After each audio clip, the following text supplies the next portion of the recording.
नमस्कार, मैं हूं अंकिता धवन और एक बार फिर से आप सभी का स्वागत है हमारे चैनल में हेल्थ स्पीक्स में। एक नया इनिशिएटिव जो हमारी तरफ से लिया गया है आप सभी लोगों के लिए, आपको हेल्दी रखने के लिए।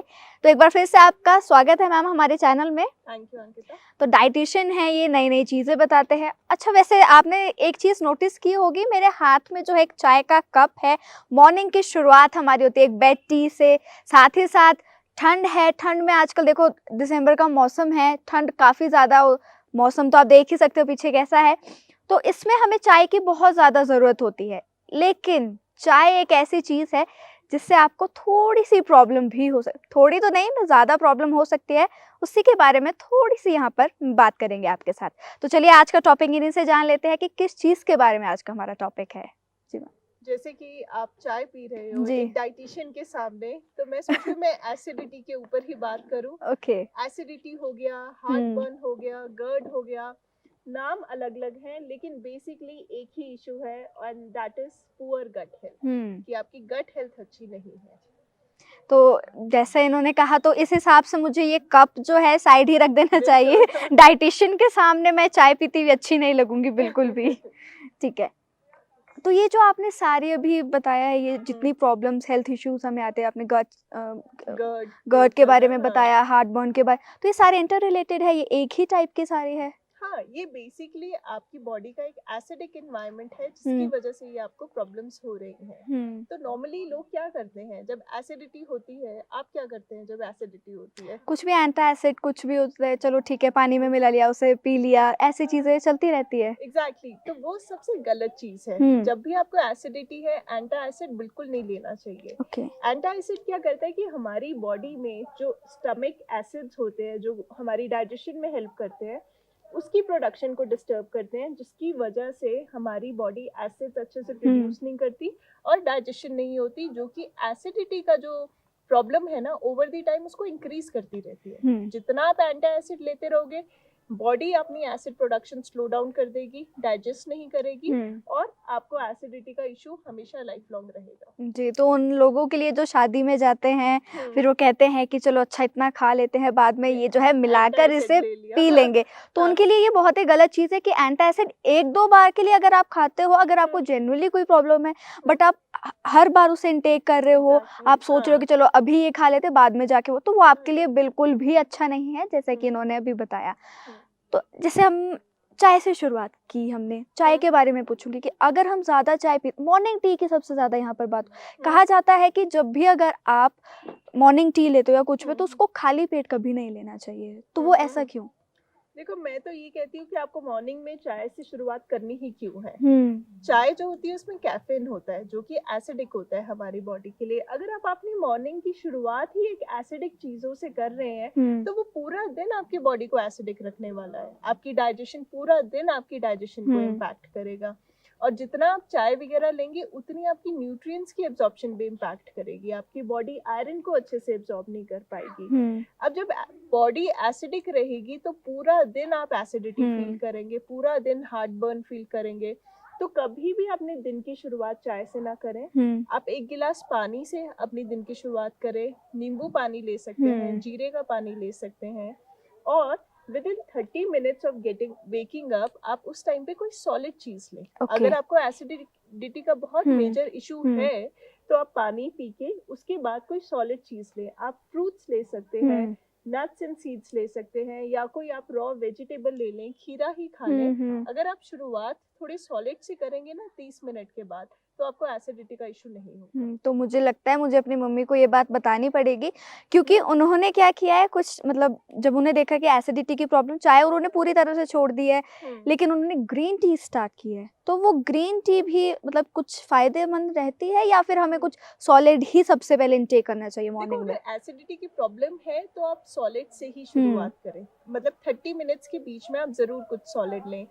ग्रीन टी में भी कैफीन होता है, ठीक है। ग्रीन टी के बेनिफिट्स बहुत ज्यादा हैं लेकिन कैफीन उसमें भी है, तो ऐसा नहीं है कि आप ग्रीन टी से शुरुआत करें, है ना। आप लिक्विड चीजें थोड़ी अवॉइड करें। ये ग्रीन टी या फिर ये जो चाय होगी, ये कहीं ना कहीं आपको एसिडिक करेंगी ही करेगी। जी। तो आप नॉर्मल नींबू पानी से या जीरा पानी से या सौंफ के पानी से शुरुआत करें और फिर साथ में कुछ सॉलिड ले लें। ओके। और इसी के साथ-साथ मेरे दिमाग में एकदम से क्वेश्चन आया है कि कुछ लोग होते हैं जिन्हें एसिडिटी की प्रॉब्लम होती है, जब उन्हें लगता है कि ऐसा कुछ होने लगा है, तो वो अपने मील्स को स्किप कर देते हैं। तो वो कुछ फ़ायदेमंद रहती है क्या? अंकिता, आपको पता है बिगेस्ट ट्रिगर जो एसिडिटी का है ना, वो हंगर है। Hunger, okay. अगर आप भूखे रहेंगे, बहुत ज्यादा गैप रखेंगे, तो हम जितना, जब भी हमें भूख लगती है ना, हमारी बॉडी का एक नेचुरल मैकेनिज्म है कि बॉडी एसिड प्रोड्यूस करती है, ये सोच के कि अब भूख लग रही है तो कुछ खाने को आने वाला है। लेकिन हम जब उस टाइम पे कुछ खाते नहीं है, तो वो एसिड हमारी बॉडी को एसिडिक करता रहता है। तो बहुत इंपॉर्टेंट है कि आप अपनी मील्स को स्किप ना करें, रेगुलर इंटरवल्स पे कुछ खाते रहें, क्योंकि जितना आप गैप रखेंगे, जितना आप अपना अवॉइड करेंगे या मील्स को स्किप करेंगे, आपकी बॉडी में उतनी ही एसिडिटी होती होगी। ओके। अब आपने देखा होगा कि कई लोग क्या करते हैं कि रात की मील्स ही नहीं खाते हैं, क्योंकि वो सोचते हैं कि हम डाइट पे हैं या फिर हम पतले हो जाएंगे, या वो कुछ लिक्विड ले लेते हैं कि सूप पी लिया या फिर ग्रीन टी ही पी ली और कुछ लिया ही नहीं। तो ये जितना भी लिक्विड है, ये तो यूरिन के थ्रू पास आउट हो जाता है, तो आपकी बॉडी वापस जो है वो एक हंगर मोड पे चलेगी, और जैसे ही आपकी बॉडी हंगर मोड पे जाएगी, तो कई बारी लेट नाइट एसिडिटी का भी इशू लोगों को हो जाता है। जी। तो मेन अभी यहाँ पर जो हमने डिस्कस किया वो ये है, लिक्विड ठीक है, बट आप ज़्यादा अगर उसे लिक्विड पे ही जीना स्टार्ट कर दोगे तो उससे आपको एसिडिटी की बहुत ज़्यादा प्रॉब्लम हो सकती है। तो आप ये एक शुरुआत कर सकते हो आज से, या जब भी आप हमारा ये शो देखोगे, वैसे तो हम चाहते हैं कि आप हमारा शो देखते रहिए, तो मैं इतना कह सकती हूँ कि आप जो है अपने डाइट में सॉलिड कुछ ऐड कीजिए, रादर देन कि आप लिक्विड पे ही फोकस कर रहे हो। बिल्कुल, और हेल्दी सॉलिड्स। जी, हेल्दी सॉलिड्स, इसका मतलब ये नहीं कि आप पैक्ड फूड्स पे चले जाए। या बर्गर खाओ, पिज्जा खाओ, कि सॉलिड बोला था हाँ, खाने को। बोलेंगे कि डाइटिशियन ने बोला है सॉलिड खाओ, तो डाइटिशियन ने ये बोला है सॉलिड खाओ लेकिन हेल्दी खाओ। इसका मतलब ये नहीं कि आप बर्गर में चले गए कि हाँ, उसमें आपने सोच लिया कि अच्छा इसके अंदर तो सैलेड है, ये हेल्दी होता है। ये तो बिल्कुल नहीं हो सकता। जी, एक और क्वेश्चन मेरे दिमाग में अभी ये आया है कि कुछ लोग होते हैं बहुत जल्दी खाते हैं। उनको ये होता है कि अच्छा ऑफिस जाना है, हम लेट हो रहे हैं, हमें क्विकली सब कुछ खाना है, तो वो उससे भी कुछ प्रॉब्लम हो सकती है, क्योंकि ये आदत बहुत गलत होती है जितना मेरे पेरेंट्स कहते हैं। ये बहुत गलत आदत है। इनफैक्ट साइंस क्या कहती है कि आपको अपनी एक बाइट 20 to 30 टाइम्स च्यू करनी चाहिए, ताकि वो हमारे डाइजेस्टिव एंजाइम्स के साथ अच्छे से मिक्स हो और हमारी डाइजेशन अच्छी हो। तो लोग जो जल्दी खाना खाते हैं, उससे क्या होता है कि हम जो एयर है ना, उसको भी गल्प डाउन कर लेते हैं। फटाफट से खा रहे हो, खूब सारी एयर भी हमारी बॉडी में उस टाइम पे चली जाती है, जिसकी वजह से हमें बड़ा ब्लोटेड फील होता है।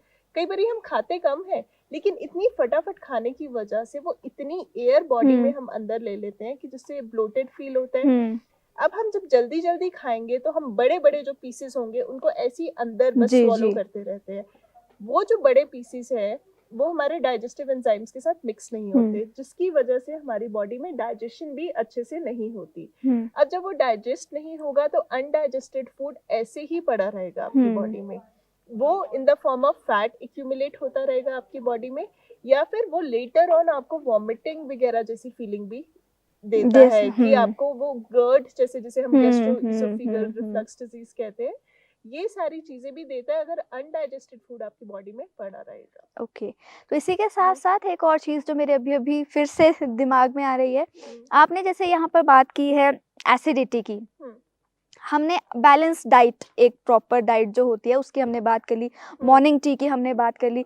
जब हम खाना खाते हैं, कहते क्या, ये आपने भी पहले एपिसोड्स में बोला है कि आपको जब भी कोई मील आप ले रहे हो, तो उसके एटलीस्ट आप उसके 15 मिनट तक थोड़ा एक वॉक कर लो, तो उसमें भी थोड़ी एसिडिटी, अगर आपका जो फूड है अच्छे से डाइजेस्ट नहीं हो, तो उसमें वो हेल्प करेगा, और फिर एसिडिटी जो नेचुरल सी बात है थोड़ी आपकी कम हो सकती है। वही, जैसे आप खाना खाने के बाद ही आप सो गए या बैठे रहे, तो वो आपका खाना अच्छे से डाइजेस्ट नहीं होगा, और जितना अनडाइजेस्टेड फूड आपके स्टमक में रहेगा, उतना एसिडिटी का इश्यू बढ़ता रहेगा। तो आप खाना खाने के बाद 10 मिनट के लिए ऐसे थोड़ा सा टहल लो, है ना, बैठे मत रहो, घर में ही या ऑफिस में हो, थोड़ा सा राउंड अपनी चेयर के अराउंड ही थोड़ा सा घूम लो, ताकि आपका खाना अच्छे से डाइजेस्ट हो जाए। जी, आजकल ये सबसे ज़्यादा प्रॉब्लम ही यही हो चुकी है कि सबके पास अपने लैपटॉप से, कोई वर्क फ्रॉम होम कर रहा है, कोई कुछ, सब कुछ ऐसा चल रहा है। उस वजह से सिटिंग जॉब के कारण ये एसिडिटी की प्रॉब्लम बहुत ज़्यादा हो चुकी है। बिल्कुल। जी, और एक चीज और मैं कहना चाहूंगी कि आपका गट हेल्दी होना चाहिए। ये मैं हमेशा बोलती हूँ कि आपकी डाइट में प्रीबायोटिक्स एंड प्रोबायोटिक्स होना चाहिए, क्योंकि आपके गट में अगर हेल्दी बैक्टीरिया है तो खाना अच्छे से डाइजेस्ट होगा, आपको कोई भी ऐसी प्रॉब्लम होगी ही नहीं। ओके। तो प्रोबायोटिक्स में जैसे लस्सी हो गया, दही हो गया, राइस कांजी हो गया, आजकल सर्दियों में कैरेट कांजी हो गया, ये सारी चीजें जो है हमारी बॉडी में हेल्दी बैक्टीरिया की ग्रोथ करती हैं और डाइजेशन को इम्प्रूव करती हैं। ओके। और प्रीबायोटिक्स हो गया जितना भी फाइबर रिच फूड है, हमारे मिलेट्स हो गए लाइक बाजरा, ज्वार, रागी हो गया, फिर हमारे फ्रूट्स हो गए, रॉ वेजिटेबल सैलेड की फॉर्म में हो गए, अगर ये सारी चीजें हम अपनी डाइट में ऐड करेंगे, हमारा गट हेल्दी रहेगा, डाइजेशन इम्प्रूव होगी और एसिडिटी जैसा इशू कभी होगा ही नहीं। जी, तो ये जो इशू होता है मैंने ज़्यादातर देखा है जो ओल्ड एज जो होते हैं, लेकिन आजकल हम देख रहे हैं सारी बीमारियां जो है या कुछ भी होता है वो छोटे बच्चों में भी बहुत है।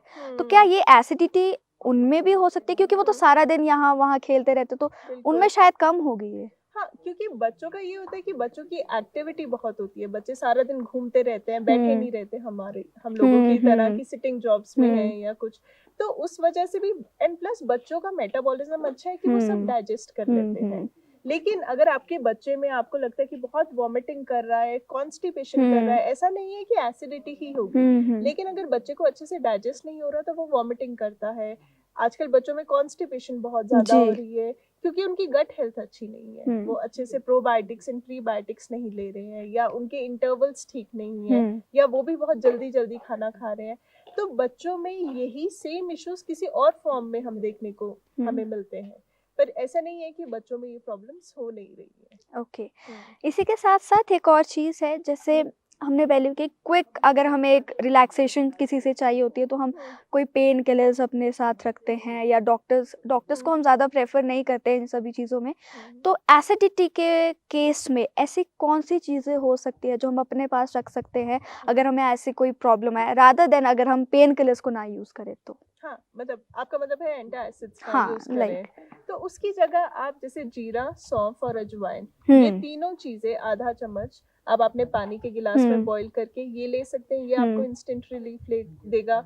आप मिंट और अजवाइन को भी पानी में बॉईल करें, हाफ लेमन स्क्वीज करें, उससे भी आपको बहुत जी, अजवाइन तो बहुत ज़्यादा यूज भी की जाती है, पेट के लिए तो सबसे बेस्ट है। लेकिन अगर आप मिंट, अजवाइन और लेमन ये कॉम्बिनेशन में लेंगे तो वो एसिडिटी से भी रिलीफ देगा।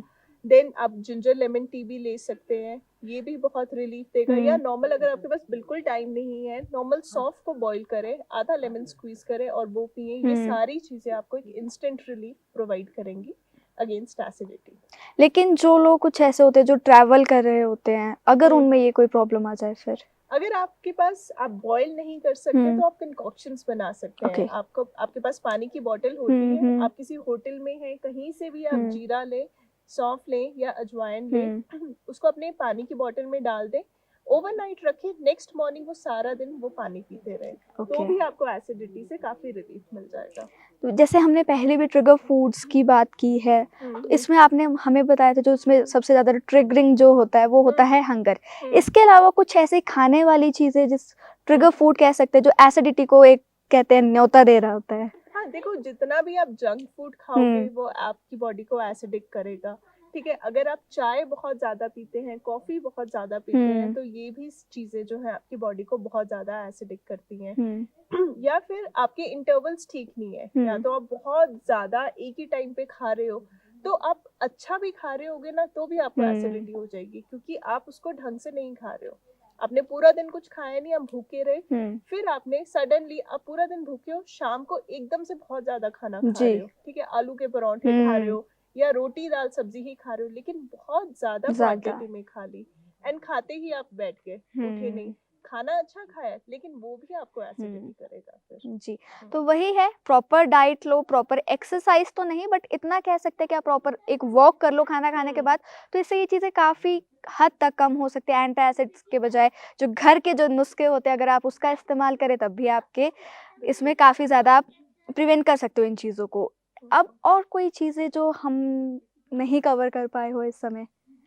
हाँ, नहीं, एसिडिटी के लिए बहुत ऐसी चीजें हैं जो आपको रिलीफ देंगी, मतलब मैं तो आपको बताती ही जाऊंगी अगर आप मुझसे पूछोगे। लेकिन जैसे अगर आप खाने के बाद भी आप बिल्कुल कुछ नहीं कर पा रहे हो, खाने के बाद थोड़ी सी सौंफ और गुड़ जो है, जो पुराने जमाने में भी लोग जी बहुत जी लेते थे, आप उसको थोड़ा सा च्यू कर लो। वो आपके एक तो डाइजेशन इम्प्रूव करेगा, एसिडिटी नहीं होने देगा। खाने के साथ आप जो जिंजर है, जिंजर के स्लाइसेस ही छोटे छोटे काट के लेमन स्क्वीज करके और उसपे हल्का सा काला नमक डाल के वो आप अपने खाने के साथ लो, वो आपकी डाइजेशन को बहुत इम्प्रूव करेगा। तो ऐसे बहुत से ये छोटे छोटे नुस्खे हैं जो पुराने जमाने से लोग फॉलो करते आ रहे हैं। अगर आप इस तरीके से भी लोगे तो भी आपकी एसिडिटी का इशू बिल्कुल ठीक रहेगा। जी, तो आई गेस हमने सब कुछ अब कवर कर लिया है कि मतलब व्यूअर्स के लिए एक अच्छी जानकारी आपने दे दी है। डाइटिशियन है तो अच्छी जानकारी तो देना बनता ही है। तो इसी के साथ-साथ हमारा आज का ये एपिसोड यहीं पर ख़त्म होता है। हमने एसिडिटी के बारे में बात की, मॉर्निंग टी के बारे में बात की, हंगर जो है सबसे ज़्यादा ट्रिगरिंग हो सकता है इस केस में। तो प्रॉपर आप अगर अपनी बैलेंस डाइट लोगे, सॉलिड्स पे अगर आप ज़्यादा ध्यान दोगे लिक्विड्स के बजाय, तो वो आपके लिए अच्छा होगा। तो ये सारी चीज़ें हमने इस एपिसोड में कवर की है। साथ ही साथ आपको ये बता दो, आपको अगर प्रॉपर्टी से रिलेटेड कोई जानकारी चाहिए, आप थोड़ा-सा कन्फ्यूज़ हो कि कौन-सी प्रॉपर्टी लेनी है, कहाँ पर लेनी है, तो उसके लिए आप हमारे चैनल को फ़ॉलो कर सकते हो, यानी कि प्रॉपर्टी स्पीक्स। इसी के साथ-साथ आपको अगर अपने आगे के भविष्य के बारे में थोड़ा-सा कुछ जानना हो, आपके कौन से नंबर्स लकी है, क्या-क्या है, उसके लिए आप एस्ट्रो टॉक्स को यानी कि एस्ट्रो स्पीक्स को आप फ़ॉलो कर सकते हो। साथ ही साथ देश और दुनिया की तमाम बड़ी खबरों के लिए नेशन स्पीक्स। और एक और चीज़ मैं आपको बता दूँ, अगर आपको जो है इनसे कंसल्ट करना है, इनसे अपॉइंटमेंट लेना है, तो हमारे चैनल पर जो स्क्रीन पर एक नंबर आपको दिख रहा होगा, आप उस पे कॉन्टैक्ट कर सकते हैं। इनकी मेल आईडी होगी, उस पे कॉन्टैक्ट कर सकते हैं। फेसबुक, इंस्टा, इनकी वेबसाइट भी है, वहाँ पर उन्हें फॉलो भी कर सकते हैं। डाइट वर्चूज़ के नाम से, जी हाँ, मैं उसी पे आ रही थी। डाइट वर्चूज़ के नाम से जो है इनकी वेबसाइट और फेसबुक और इंस्टा पेजेस है, आप उन्हें फॉलो कर सकते हैं। कभी भी आप इन्हें कॉन्टैक्ट कर सकते हैं। साथ ही साथ नेशन स्पीक्स पर ये जो है आपको प्रोग्राम हमारा सुबह और दोपहर के टाइम दिखेगा। और अभी के लिए बस इतना ही। धन्यवाद।